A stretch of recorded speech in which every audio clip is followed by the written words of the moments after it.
We work in the beginning trying to describe life in Soviet Union because we want people to know how normal, regular, everyday person suffer from totalitarian state. But years pass by, Soviet Union disappeared like Atlantic. And if it's better, if it's worse, who knows? We don't live there anymore. I can't judge country where I don't live.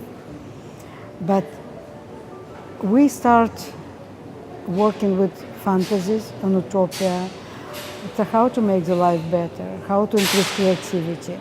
Our projects still work with human pains, suffering, fears, phobias. It's about us, it's about you, it's about everybody who lives on this earth, and have human feelings, human emotions, trying to deal with everyday life and problems.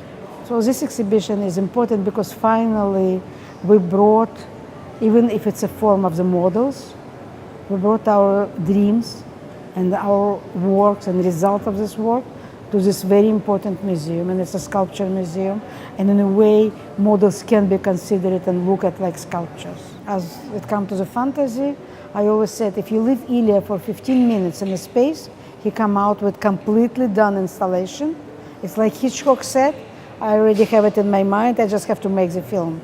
So same here, already in the mind, you just have to realize it.